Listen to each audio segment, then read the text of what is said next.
Okay, we are doing document 33, right? Samuel Seabury's argument against independence.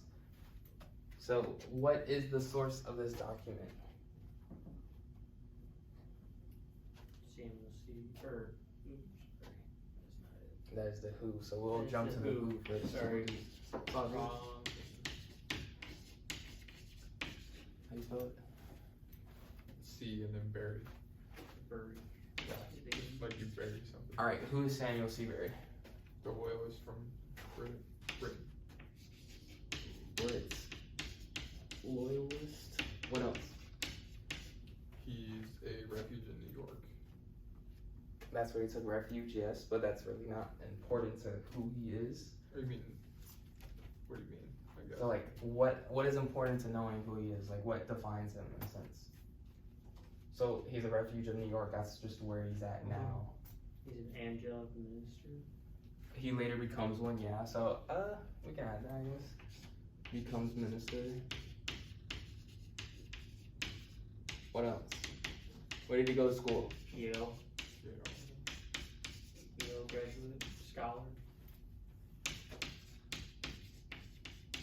And when you do the who, what you want to do is sort of like find ways that you can identify him in a sense. And so, like, what is his personality? What has he done? What is his works? What does he do? You just want to get some more knowledge, background knowledge about who he is and why is he writing things, right? So he's writing this opposition to the American Revolution because he's a Brit loyalist, all right? And you have that idea, you can have that.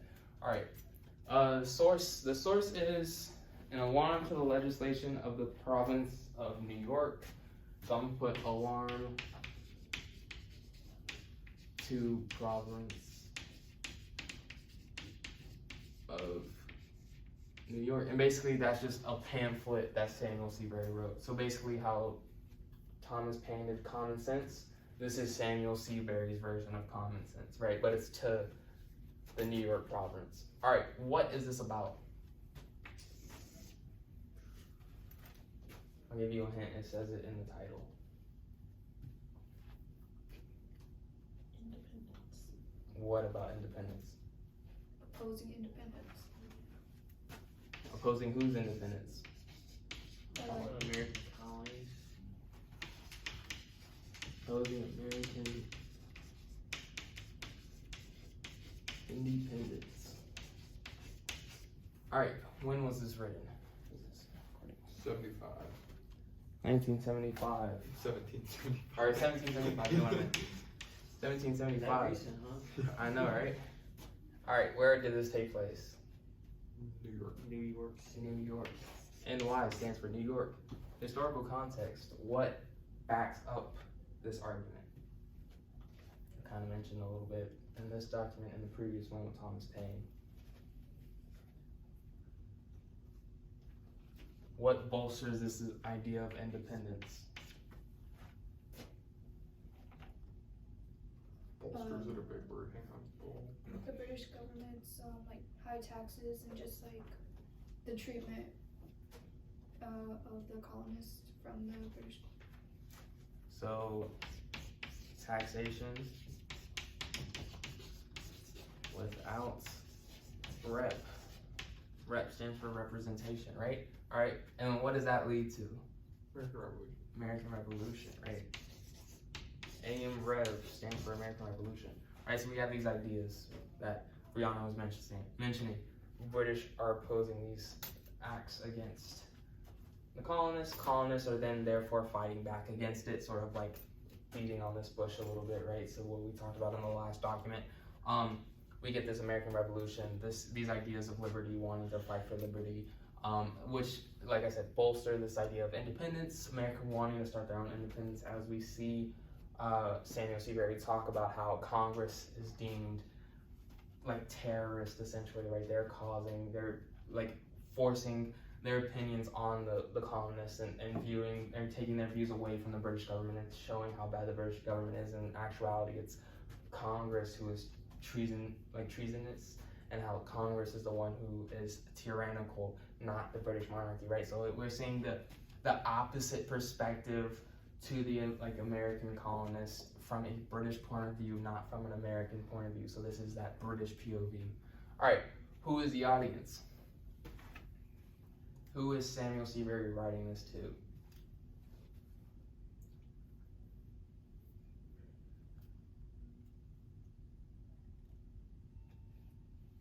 I feel like he's writing it to like a broad people, but more towards like British loyalists, or like more towards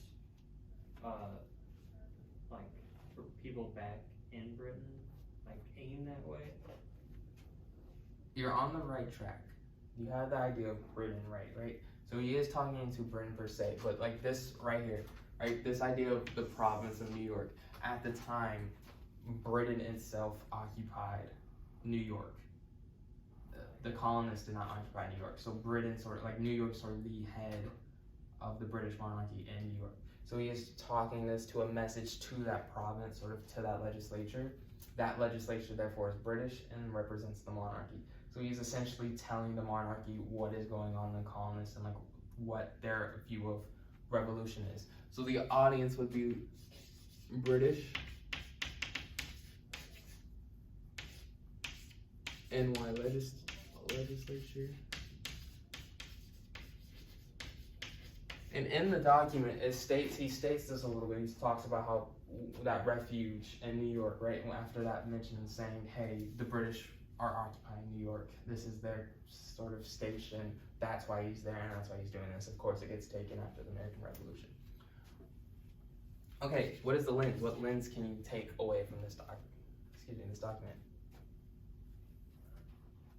Political. In what sense? What sense is in?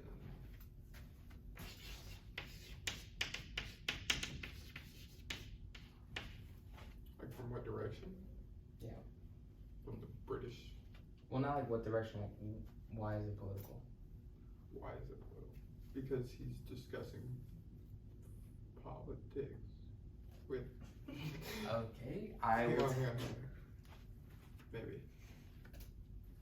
Okay, what I put is essentially what gives colonies the right to go against Britain, right? So that's kind of what he is.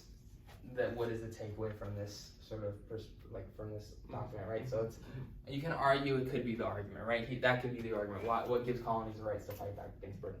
But I'm asking this more as a question, like a political question, because that's what we can see about this document, right? We have this sort of loyalist perspective. He confuses why to the colonists view that they can basically fight back against British, even though British is giving them so much freedoms and liberties. We can see in the instance where he quotes, they talk about freedom as sedition, right? That sort of section kind of goes with this lens a bit, right? So it's this political lens and how we can view the argument in a sense, because for the argument, what did y'all put? What did y'all think?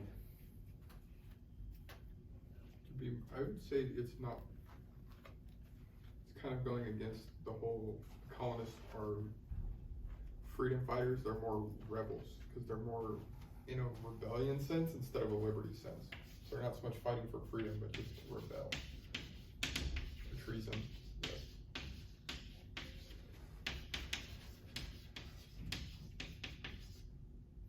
Americans are tyrants, right? This idea that they're the ones that should be feared because they're the ones restricting liberties. They're pushing it back against the freedoms the British are offering. They're the one that is ruining everything the British have provided to them and started in this great sort of colonist, right? That's what Samuel Seabury would say. Like, you think this colony is such a great sort of like subordinate to the British Empire, and it should be that way because like we represent the crown, we represent the monarchy, we represent the British government, parliament, all these different things. We should respect them. We should be willing to work for them, be willing to be with them, not try to oppose them at every little thing just because they don't see eye to eye, right? Just because there's taxes. Well, you shouldn't go and try to revolt against them. And so that sort of perspective is like, there's a misunderstanding. We need to come back. He's trying to like basically get everybody to say, hey, we need to come back. We need to talk this out. This shouldn't be going on. This is not what's supposed to be happening. We're supposed to be following, not revolting, not going against, there shouldn't be anarchy. There should be peace and tranquility, right? So it's sort of this idea of where you get this British perspective, and it's from a loyalist perspective as well. So it's like, it's a great opposition to what the Americans are doing, right? So this whole time we have this idea that the American Revolution was needed, especially after the taxes and after everything was implemented. The Americans wanted to go back and fight for their liberty, right? This idea of liberty was lost. And he's saying, no, liberty was never lost. Y'all just misconstrued it? Yeah, misconstrued it, thank you, yeah. I knew there was an extra syllable there. Misconstrued it, right? It's not lost, it's here, y'all are just not looking at it. You're just mistaken because of this one thing. Like I said, so try to combine everything together, right? And we can see like, all right, what about taxation without representation in the perspective of this political idea, right? And this political stance, and also from a loyalist perspective, right? Ask yourself these questions. Ask yourself from this different perspective how you can view the historical context in that sense. How would Samuel Seabury see this idea of taxation without representation? How would he see the Stamp Act? How would he see these different things? That's kind of what you want to ask from when you're looking at a different perspective. And it's always good to have the other perspective. You can see both sides of the argument now. You can see the American Revolution argument, right? Sort of Thomas Paine's common sense, right? It's obvious we should revolt against the British. This one, no, we shouldn't revolt against the British. And why is that, right? You see the pros and you see the cons. So, yeah. So would you say from his, like, just to kind of simplify it, from his perspective as a loyalist, they're just kind of asking the Americans, like, why? Why would you even do this? We have it so great over in Britain. We're trying to make it great here. Like, why would you do that in the first place? Yeah, that's like part of what he was writing, right? He asked that question, like, why would you do this, right? Yeah. Sort of that, going back to that quote where he was like, to you, freedom is sedition, right? Saying like, what's the whole big shebang, right? We have it great here. We have it what we want. We have everything we could ask for. We have this limited monarchy. We have all these great things. Why should we want to get rid of it? Mm-hmm. And sort of like he also believes that it's you going against a crown you're going to lose, right? This is a futile sort of fight, right? You're not going to beat them. He has no hope in the Americans of actually being successful in the revolution. Of course, later we see they were successful, right? But yeah, sort of that idea, like it's a fruitless fight. Like, why are you doing this? Don't stop. It's basically like saying you're embarrassing us. What are you doing? Just stop. So yeah, if that answers your question. Yeah. Okay. Any other questions? Bro, I'm moving through these documents.